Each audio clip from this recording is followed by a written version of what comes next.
एक जमई साहब बोलिए, आप पूरी बात कर लीजिए, अभी कोई नहीं बोलेगा। जमई साहब बोलिए, आप अपनी बात पूरी करिए सर।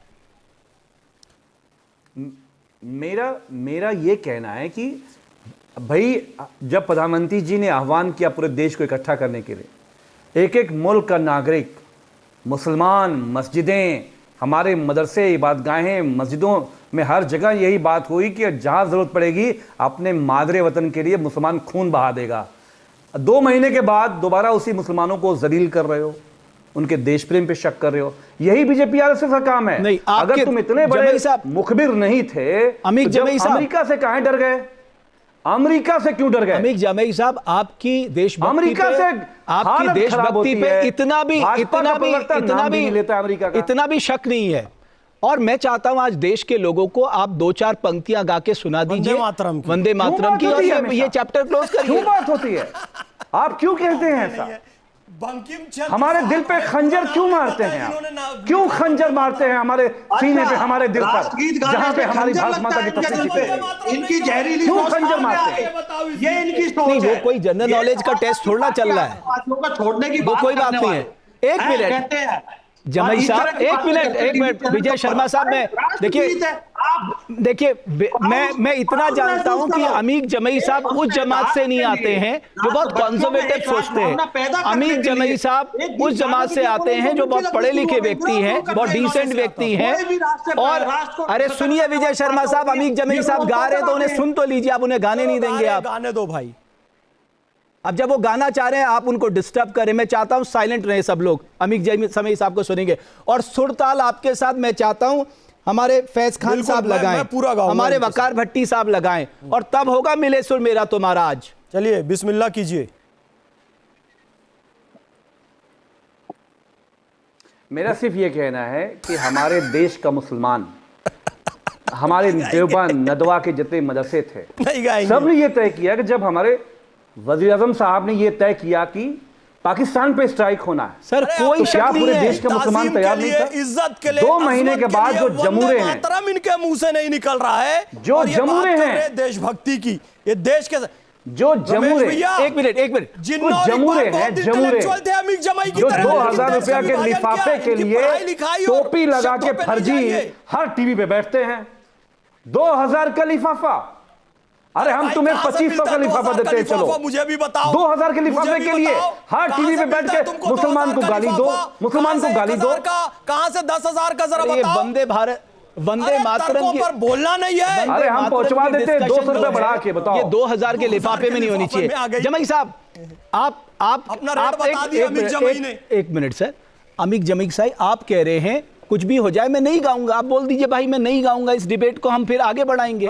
मैं तो आपके विवेक पे छोड़ रहा था। अगर आपका मन है आप गाइए, मैं आपको फोर्स नहीं कर सकता, मैं आपके विवेक पे छोड़ता हूं। मुझे आप 20 सेकंड, नहीं मुझे आप 20 सेकंड, मुझे आप 20 सेकंड दीजिए। याद कर लीजिए। हर महीने देश प्रेमी मुसलमानों की, उनकी प्रेम, उसकी देशभक्ति पे शक किया जाएगा। ये भारत के मुसलमानों को बर्दाश्त नहीं है। जब भी जरूरत पड़ेगी, मैं कह के जा रहा हूं, हमारी मादरे वतन के लिए, भारत माता के लिए एक एक खून निछावर कर देंगे। लेकिन ये जो जोकर हैं, 2000 रुपए का लिफाफा लेकर इस टीवी पे, उस टीवी पे, इस टीवी पे, उस टीवी पे 2000 चाहिए, 1500 चाहिए, 3000 चाहिए। गाली दिलवा लो मुसलमानों को, मौलवियों को गाली दिलवा लो, इस्लाम को गाली है। हम तो जोकर हैं। 2000 रुपया दो, मुसलमानों को गाली देंगे। कश्मीर की आजादी भारत की बर्बादी करेगा, भारत की। 2500 रुपए समझ गया? ऐसे 2500 रुपए भिजवा देंगे तुम्हें। तुम लोग 500 रुपए ज्यादा भिजवा देंगे।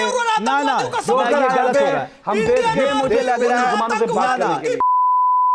एक मिनट, ये भाषा गलत है, ये भाषा नहीं, ये भाषा नहीं। मैं साहब एक मिनट, मैं रोकूंगा आपको। जमई साहब नहीं, ये इस तरह की भाषा की कतई हम लोग स्वीकार नहीं कर सकते साहब। आप हम लोग पढ़े लिखे समाज से आते हैं। दिखाना जरूरी है, एक मिनट नहीं, आर्मी की ताकत एक मिनट जरूरी है। जमई साहब, फैज साहब, हम इस तरह की शब्दावली को कभी एक्सेप्ट नहीं करते। न्यूज नेशन नहीं एक्सेप्ट करता। जितने दिन तुमको टीवी पे, ये बहुत गलत बात है, ये शर्मनाक बात है। हम लोग छात्र संघर्ष में जेल में रहे हैं। ओह, जेल में छात्र संघर्ष में हम जेल में रहे। एक बार वकार भट्टी साहब रुकिए, अभी रुक जाइए। पार्टी के कितने लोग जेल गए? फैज साहब, समय तुम्हारा हुआ है।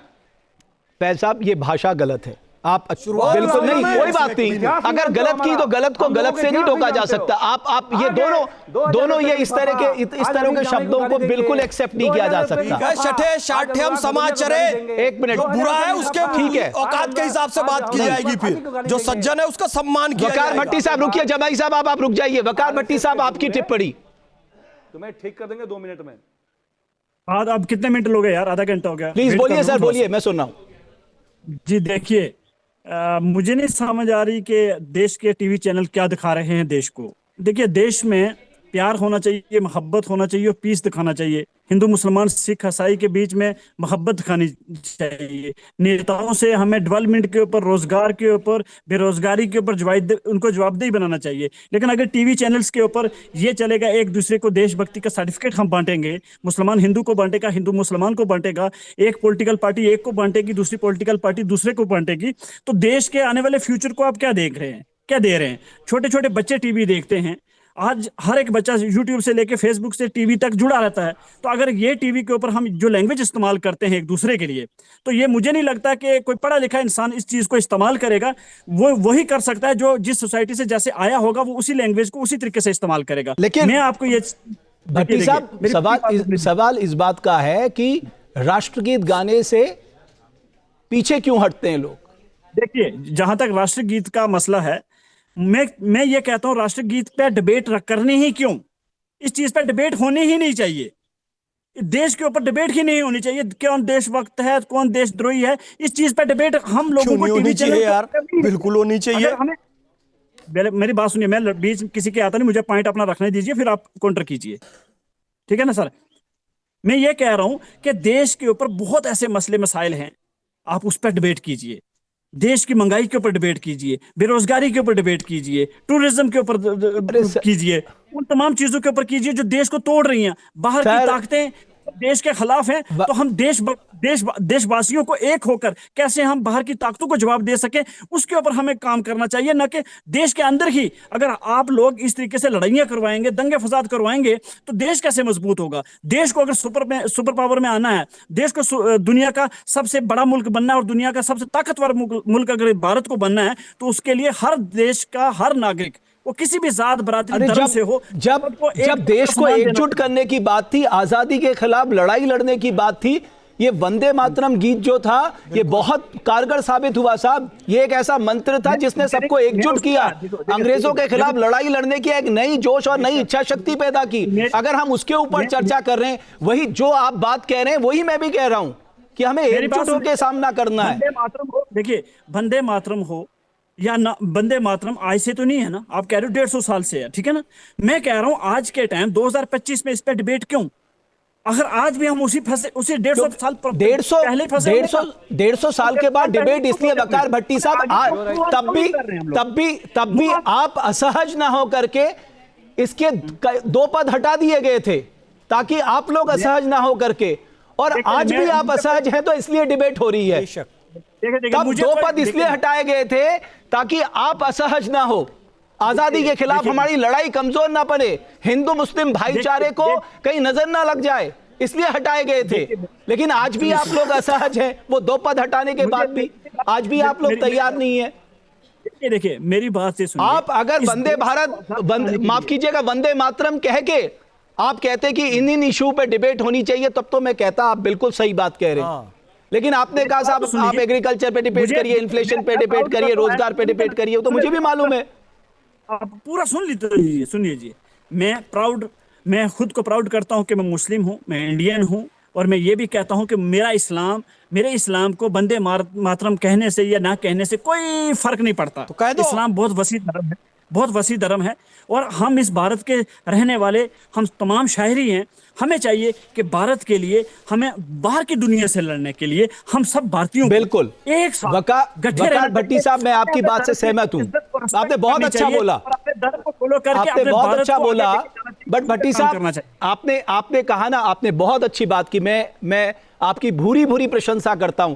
आप गा के सुनाइए 2 लाइनें, जब कोई देखिए, लोगों को मैसेज जाना चाहिए ना। आपने कहा बच्चे देखते हैं, कितने सारे लोग टीवी देखते हैं, इस जनरेशन को पता होना चाहिए कि साहब ये राष्ट्रगान, राष्ट्रगीत हमारी पहचान है, हमारा राष्ट्र का सम्मान है, हैं, हमें नई ताकत देते हैं, नई ऊर्जा देते हैं।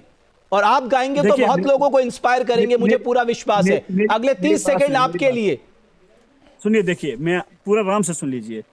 मुझे अगर कोई फोर्सफुली कहेगा कि तुम ये गाओ, आप फोर्स से ठीक कह रहे है? हो रमेश भैया? पहले सुन लीजिए, फोर्स से थोड़ी करें, मोहब्बत से करें। मेरे आप चुप रहिए ना। मुझे कोई फोर्सफुली अगर कोई कहता है कि आप ये गाओ, या किसी भी मुसलमान को कहता है, या किसी भी कोई हिंदू या क्रिश्चियन या सिख को कहेगा कि तू बता के तू भारतीय है और तू इसका सर्टिफिकेट दे, हम उस वक्त किसी की भी नहीं कहेंगे भैया। इनको अंदर सिखाया गया कि ईमान चला जाएगा, तुम मुसलमान नहीं रहोगे, बीवी से तलाक हो जाएगी, फिर हलाला कराना पड़ेगा। ये सब इनको सिखाया जाता है, ट्रेंड है ये, बैकवर्ड इनको बनाया जाता है पूरी तरीके से। अरे वंदे मातरम कहने से इनका ईमान चला जाता है, बताओ भला। भारत माता की जय कहने से ईमान चला जाता है।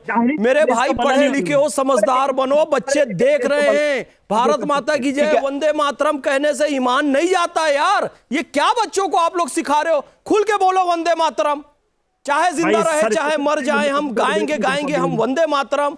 यहाँ गंगा यमुना कृष्णा कावेरी गोदावरी झेलम सतलज चेनाब व्यास का पानी पीते हैं तो उसके गीत गाएंगे, उसकी मोहब्बत के। यहाँ पर उगा हुआ अनाज खाते हैं तो इसकी मोहब्बत के गाएंगे। जहाँ भक्ति है हर शब्द में, कथाओं में छुपे हैं दिव्य रहस्य, और ज्योतिष देता है जीवन को दिशा। धर्म से जुड़ी हर बातों को जानने के लिए हमारे चैनल स्तुति को सब्सक्राइब करें।